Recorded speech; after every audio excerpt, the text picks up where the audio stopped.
Welcome to नयाँ वर्ष क्या ल यता छौँ है हामी चाहिँ यता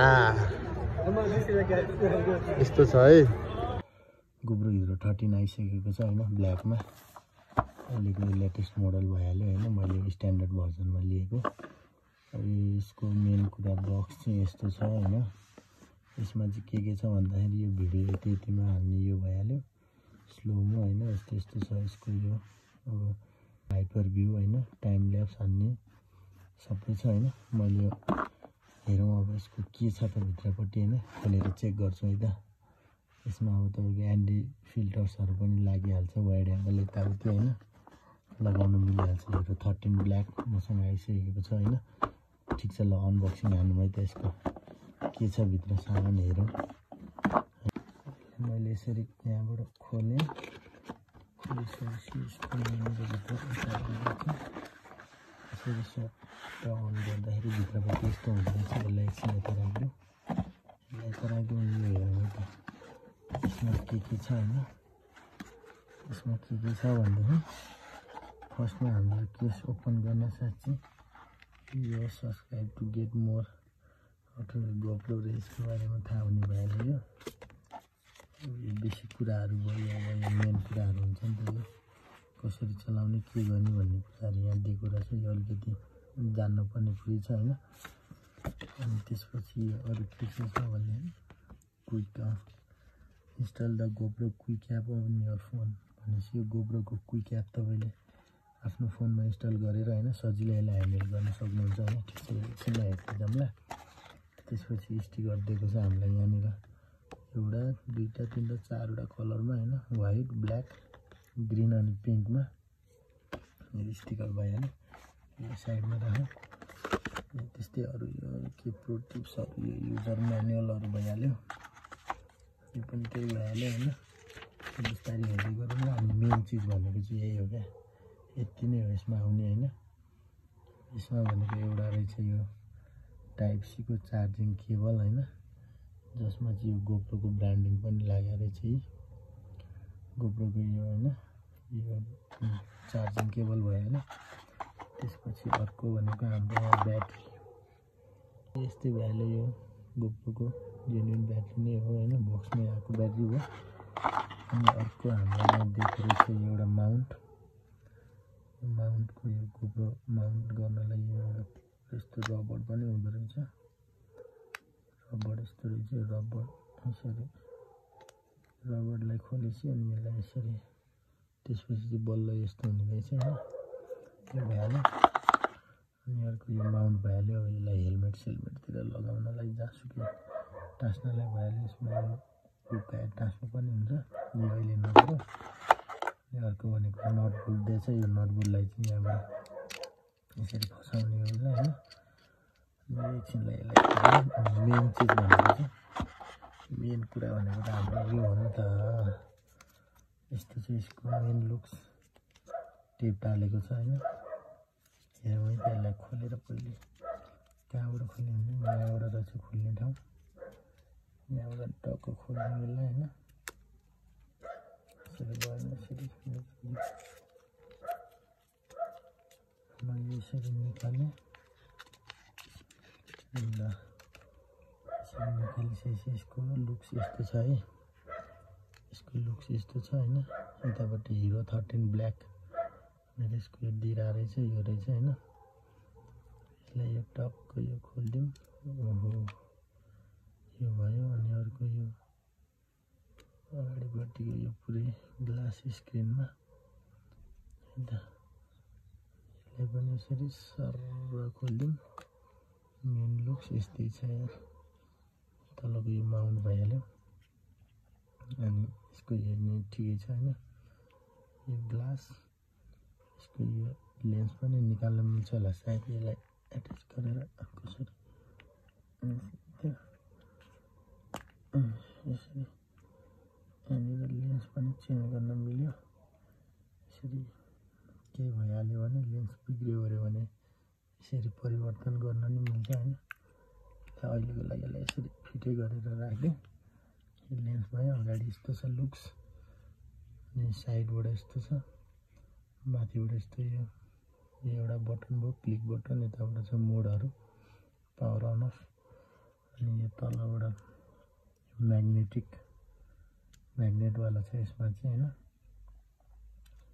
माउन्ट भइहाल्यो, यो माउन्टलाई यसमा लगाउने हो, यहाँनिर लगाएर यसलाई फिट गर्नुपर्ने हुन्छ हैन। अहिले यसलाई राख्यौँ। अनि यता के छ अरू यसमा इम्पोर्टेन्ट कुराहरू हेरौँ त। अरू भनेको यसमा केही नै छैन। अर्को भनेको अब यसमा ब्याट्री फिट गरौँ। ब्याट्री फिट गर्नको लागि चाहिँ यताबाट टक्क यसरी ओपन गर्ने हो। फर्स्ट टाइम गोप्रो लिएको मैले चाहिँ हैन, हिरो 13 लिएको हो हैन। यस्तै हुँदो रहेछ। अब यसमा ब्याट्री फिट गरौँ है त।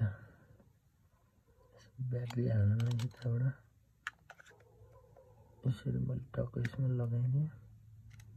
सिधै त के हो यस्तो यो यसरी ल लाग्यो, ब्याट्री लाग्यो हैन। मेमोरी कार्ड चाहिँ मैले एक्स्ट्रा मार्केटबाट लिएर आएको थिएँ। यो SanDiskको यो 128 GB को हैन, यो पनि फिट गरिदिउँ। मेमोरी कार्ड पनि लगाइदिउँ हैन। अलिकति प्रेस गर्न पुग्ने, मेमोरी लगाउन चाहिँ अलिकति अप्ठ्यारो हुँदो रहेछ।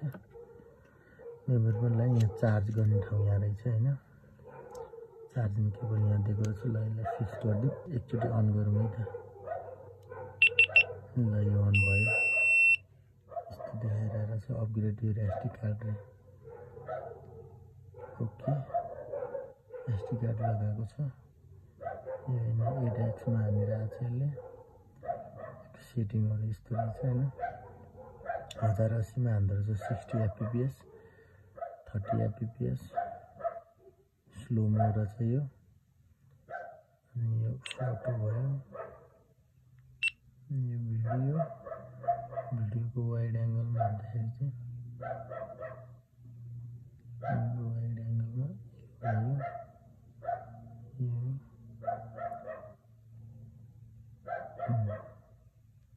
यो चाहिँ वाइड एङ्गल भयो है त। ल वाइड एङ्गलमा यतिको हान्दो रहेछ यसले। वाइड एङ्गलमा यो हानिरहेको छ हैन। यस्तै छ। अरू त यो के हो, यो टाइम ल्याप्स भयो। टाइम ल्याप्समा पनि धेरैवटा फिचर्स रहेछ यहाँनिर। स्ट्रेट लाइट पेन्टिङ के हो यो हैन। यो बिस्तारै हेर्दै जानुपर्छ, थाहा भइहाल्छ। अब यसमा यो के छ यताहरू मेन कुराहरू हेर्दै जाउँ। अरू भनेको यस्तै हो यार। अब यसलाई मेन तपाईँहरूले लेख्दाखेरि चाहिँ आफ्नो मोबाइलमा हैन, गोप्रोको अफिसियल क्विक एप भन्ने डाउनलोड गरेर हैन, सजिलैसँग यसलाई आफ्नो मोबाइलसँग भेरिफाई गरेर हैन एपबाट चलाउन सक्नुहुन्छ। अगाडिको भ्यू चाहिँ यस्तो छ हैन, यस्तो देखाइरहेको छ। अगाडिको लुक्स, साइड लुक्स, फ्रन्ट, अनि यता यस्तो रहेछ है त। ल हिरो 13 यसलाई एकचोटि माउन्ट पनि लगाएर हेरौँ न त। माउन्टमा राखी हेरौँ न कस्तो हुँदो रहेछ माउन्टमा राखेपछि हैन। पहिले यसलाई यसरी खोलौँ, यसको यो निकालौँ, यसको यो निकालिसकेपछि चाहिँ यहाँनिर टक्क फसाएर यसलाई यो नट यताबाट कस्दिउँ। यो नट मैले कसेँ यसरी अड्कियो। यो यहाँनिर नि गोप्रोको ब्रान्डिङ रहेछ। यसरी टक्क यो फस्यो। अब यसलाई यो रबरलाई यसरी टक्क निकाल्ने, अनि यो माउन्टमा यसलाई टक्क यसरी हाल्ने यहाँनिर। ल यो फाइनल भयो। अब यसलाई यसरी यहाँ लक गरिदिएपछि यो खस्दैन, अब चान्सै छैन क्या खस्ने। यो अलि टाइट गरौँ यसरी। ल हिरो 13 ब्ल्याक है त। यस्तै छ। अब बिस्तारै दामी भिडियोहरू हाल्नुपर्छ हैन। घुम्न गएको यताउति मेमोरिज बनाएर राख्नु पर्यो नि त। ल ठिक छ, यही हो, यति नै हो हैन। मैले देखेको गरेको चाहिँ जानेको जति भनिहालेँ तपाईँहरूलाई हैन। यसको लुक्स यस्तै छ। यसमा अब यही हो, मैले फर्स्ट टाइम लिएको हो हैन। हिरो 13 लिएँ मैले ब्ल्याक हैन। त्यही हो। बाँकी कुरा अब भिडियो गर्दै जाऊँ हेर्दै जाऊँ सिक्दै गइन्छ हैन गर्दै गएपछि थाहा भइहाल्छ नि कहाँ के रहेछ भन्ने कुरा ओभरअल यस्तै छ अनबक्सिङ हान्ने हो हैन अलिकति एक्साइटेड पनि छु रमाइलो फिल पनि भइरहा ल है त भेट्दै गरौँला पछि अहिलेको लागि यति नै त हिरो 13 यस्तो छ केडा हो यस्तो छ यसको लुक्स यस्तो छ यो खोल्न मिल्छ यसमा अरु लेन्सहरु पनि लगाउन मिल्यो हैन ल है त यति नै यसको अरु कुरा त केही छैन यति नै हो